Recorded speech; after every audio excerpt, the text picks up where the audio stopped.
लम्हों की कहानियाँ।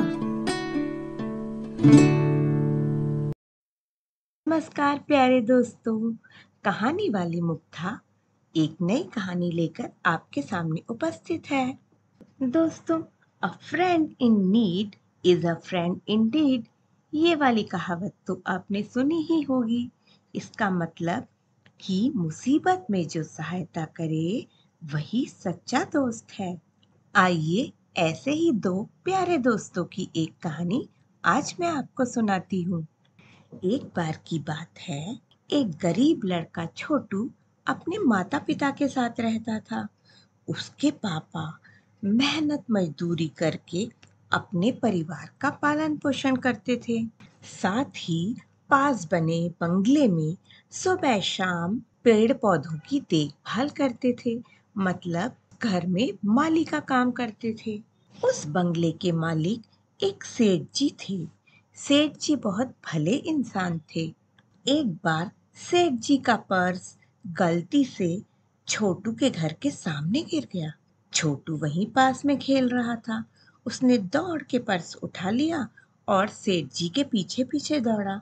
बोला, सेठ जी, आपका पर्स गिर गया है। और उसने वो पर्स सेठ जी को दे दिया। सेठ जी उसकी ईमानदारी से बहुत खुश हुए। वे छोटू से बातें करने लगे। बातें करते वक्त उन्होंने महसूस किया कि छोटू तो बहुत ही होशियार बच्चा है। तब उन्होंने छोटू के पापा से कहा, देखो रमैया, तुम्हारा बेटा बहुत होशियार है। अगर सही शिक्षा मिले तो आगे चलकर ये बहुत बड़ा आदमी बनेगा। मैं इसको शहर के एक अच्छे स्कूल में भर्ती करा देता हूँ। तुम मेरे घर काम करते हो, मेरे पेड़ पौधों की देखभाल करते हो, तो इतना तो मैं तुम्हारे लिए कर ही सकता हूँ। सेठ जी की बात सुनकर रमैया और छोटू बहुत खुश हुए। वे तो इतने बड़े स्कूल में पढ़ने का कभी सोच भी नहीं सकते थे। फिर सेठ जी ने शहर के एक बहुत अच्छे स्कूल में छोटू का एडमिशन करवा दिया। वहां सेठ जी का बेटा मोनू भी पढ़ता था। मोनू और छोटू एक ही क्लास में साथ साथ पढ़ने लगे। छोटू बहुत होशियार था। वह खूब मन लगाकर पढ़ाई करता और अपना होमवर्क करता। कुछ ही दिनों में स्कूल में टेस्ट हुए, जिसमें छोटू को सबसे अधिक नंबर मिले। अब तो सारे स्कूल के टीचर और उसकी क्लास के सारे बच्चे छोटू को बहुत प्यार करने लगे। उसकी कक्षा के सभी बच्चे उसके बहुत अच्छे दोस्त बन गए। छोटू भी सब बच्चों की खूब सहायता करता और सबके साथ घुल मिल कर रहता था। पर जब सब बच्चे रंग बिरंगे टिफिन में खूब अच्छा खाना लेकर आते, प्रेस किए हुए अच्छे कपड़े पहन कर आते, नए नए बैग और सुंदर सुंदर किताब कॉपियां लेकर आते, तो उनकी अच्छी अच्छी चीजें देखकर छोटू को अपनी गरीबी पर दुख होता। उसे शर्म आती। वह सोचता, काश ये इतनी अच्छी अच्छी चीजें मुझे भी मिल पाती। छोटू के पापा रमैया उसे कई बार समझाते भी कि तुम मेहनत और लगन से पढ़ाई करो, एक दिन तुम भी ये सब चीजें पालोगे। वो भी पापा की सब बातें समझता तो था और खूब मेहनत भी करता था, पर था तो बच्चा ही।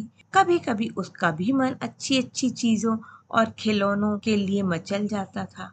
एक दिन उसका एक दोस्त रोहन बहुत अच्छी रिमोट से चलने वाली खिलौना कार लेकर स्कूल आया। उसने खिलौना कार अपने दोस्तों को दिखाई और कहा कि स्कूल खत्म होने के बाद तुम्हें ये कार चलाकर दिखाऊंगा, बहुत अच्छी है।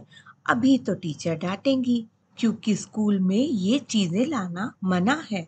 स्कूल की छुट्टी के बाद उसने दोस्तों को रिमोट से चलने वाली खिलौना कार दिखाई। सब ने उसको चलाया, सबको खूब मजा आया। फिर रोहन बोला, तुम सब भी ऐसी कार ले लेना, फिर संडे को हम सब मिलके मेरे गार्डन में रेस लगाएंगे, देखते हैं किसकी कार सबसे आगे जाती है। सभी ने ये कह के उसकी हाँ में हाँ मिलाई और सब बोले, हाँ, हम भी ये रिमोट वाली कार जरूर लेके आएंगे। तभी रोहन के ड्राइवर ने हॉर्न बजाया और फिर सब दोस्त बाय बाय बोलकर अपने घर के लिए चल दिए। छोटू भी पैदल उदास मन से घर की ओर चल दिया। घर पहुंचा तो उसने पापा को देखा। पापा बोले, अरे छोटू बेटा, आज इतना उदास क्यों है? छोटू कुछ नहीं बोला। उसे पता था कि पापा उसे कार नहीं दिला सकते और अगर मैं पापा को कार के बारे में बताऊंगा तो वो भी दुखी हो जाएंगे। इसलिए वह पापा को कुछ नहीं पापा ऐसा बोलकर घर के अंदर चला गया। अगले दिन मोनू की तबीयत ठीक नहीं थी तो वो स्कूल नहीं गया। तो छोटू के स्कूल से आते ही उसने आवाज लगा दी, छोटू, आज स्कूल में क्या पढ़ाई हुई? क्या होमवर्क मिला? मुझे भी बता दे। छोटू बोला, हाँ अभी आया मोनू। छोटू सेठ जी के घर गया। वहां मोनू के पास भी रिमोट वाली कार थी और एक नहीं दो दो। मोनू छोटू को अपने कमरे में ले गया। छोटू ने होमवर्क की कॉपी निकाली तो मोनू बोला, छोटू, मेरे से इतने सारे सवाल हल नहीं होते। आज तू मेरा होमवर्क कर देना प्लीज, और इतना सारा मैं लिख भी नहीं पाऊंगा तो प्लीज लिख देना। तू अगर मेरा सब अगला पिछला काम कर देगा तो मैं एक रिमोट वाली कार तुझे दे दूंगा। छोटू का भी बहुत मन हो रहा था रिमोट वाली कार से खेलने का, पर उसे ये भी लग रहा था कि ये गलत काम है। फिर उसने सोचा कि आज तो मोनू बीमार है, उसका होमवर्क मैं कर देता हूँ। और उसने मोनू का सारा होमवर्क और सारे गणित के सवाल हल कर दिए और खुश होकर मोनू ने उसे एक रिमोट से चलने वाली कार दे दी। अब तो छोटू बहुत खुश हो गया। दोनों ने थोड़ी देर रिमोट से चलने वाली कार चलाई। उसके बाद छोटू अपने घर चला गया। अगले संडे सारे दोस्त अपनी अपनी खिलौना कार लेकर रोहन के घर पहुंचे। सब ने गार्डन में खूब खिलौना कार चलाई, खूब रेस लगाई। छोटू को भी बहुत मजा आया। अब तो छोटू के मन में लालच सा आ गया। अब वह अक्सर ही मोनू के घर जाता, उसका होमवर्क कर देता और मोनू अपना कोई भी पुराना टॉय जिससे उसका मन भर गया हो वह छोटू को दे देता। अब छोटू का मन पढ़ाई में बिल्कुल नहीं लगता था और मोनू, वो तो वैसे भी पढ़ना नहीं चाहता था। मोनू के घर के सब लोग सोचते कि छोटू पढ़ाई में बहुत होशियार है, वह मोनू की पढ़ाई में मदद कर रहा होगा। और छोटू के पापा सोचते कि मोनू के घर में बहुत सारी किताबें कॉपियां हैं तो छोटू उनसे पढ़ रहा होगा। इसलिए दोनों साथ में रहते तो किसी ने ज्यादा ध्यान भी नहीं दिया कि वो दोनों साथ रहकर क्या कर रहे हैं। छोटू और मोनू दोनों ही पढ़ाई नहीं कर रहे थे। परीक्षा का समय पास आ रहा था, पर न छोटू को पढ़ाई की चिंता थी न मोनू। ऐसे ही बिना पढ़े जैसे तैसे दोनों ने अपनी सारे एग्जाम्स या परीक्षा दे दी। और थोड़े दिन बाद जब रिजल्ट आया तो छोटू तो जैसे तैसे कुछ नंबर लाके पास हो गया, पर मोनू, वो तो फेल ही हो गया। अपना इतना गंदा रिजल्ट देखकर छोटू और मोनू दोनों डर गए और उनके मम्मी पापा तो बहुत ही दुखी हो गए। सोनू के पापा जो सेठ जी थे, उन्होंने सोनू से पूछा, क्या हुआ बेटा, इतना गंदा रिजल्ट कैसे आया? तुम तो साथ मिलकर बहुत अच्छे से पढ़ाई करते थे ना? तब सोनू ने डरते हुए पापा को बताया, पापा, मैंने पढ़ाई अच्छे से नहीं की। मेरा तो होमवर्क भी छोटू ही करता था। बदले में मैं उसे खेलने के लिए कोई टॉय दे देता था। सोनू के पापा को बहुत गुस्सा आया, पर उन्होंने प्यार से सोनू को समझाया कि ऐसे किसी को लालच देकर उससे अपना होमवर्क या कुछ भी काम करवाना ठीक बात नहीं है। तुमको अपना काम खुद करना चाहिए। तुम अपने आप अपना काम नहीं करोगे तो तुम कभी काम नहीं सीख पाओगे। और वो छोटू, उसने अपना काम छोड़कर तुम्हारा काम कर दिया और बिना पढ़े बिना समझे लालच में तुम्हारा काम किया तो उसे भी ठीक से समझ नहीं आएगा और परीक्षा में तुम दोनों का ही रिजल्ट इसी कारण से खराब आया है। 1 महीने बाद स्कूल में फिर से परीक्षा होगी। अगर तुम इस बार पास नहीं हुए तो तुम्हारे खेल और दोस्ती सब बंद। उधर छोटू के पापा ने उसे डांटा और पूछा, इतने कम नंबर कैसे आए?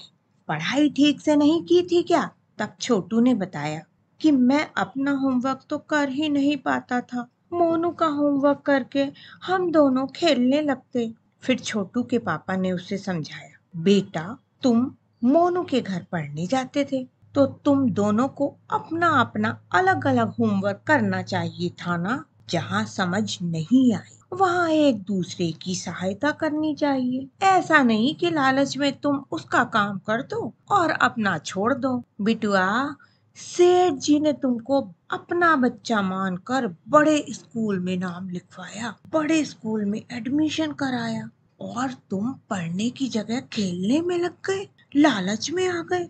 देखो बेटा, अगर तुम अच्छे से नहीं पढ़े तो वही गांव के स्कूल में जाना पड़ेगा, जहां न तो अच्छे से पढ़ाई होती है न कोई खेल की गतिविधि होती है। तुमको तो पढ़ लिख कर जज बनना था ना, जो सही और गलत का फैसला कर सके और उसकी बातें सभी माने। तुम तो अभी से गलत काम करने लगे। जो खुद ही गलत काम करे वो सही गलत का फैसला कैसे करेगा? जज का काम तो सही और गलत का फैसला करके सही का साथ देना होता है। छोटू को अपनी गलती का एहसास हो गया। वह बहुत दुखी हुआ। मोनू को भी अपनी गलती समझ में आ गई। अब दोनों अगले महीने होने वाली परीक्षा के लिए जोर शोर से तैयारी करने लगे। छोटू खुद तो मन लगा के पढ़ता ही, साथ में मोनू की भी सहायता करता।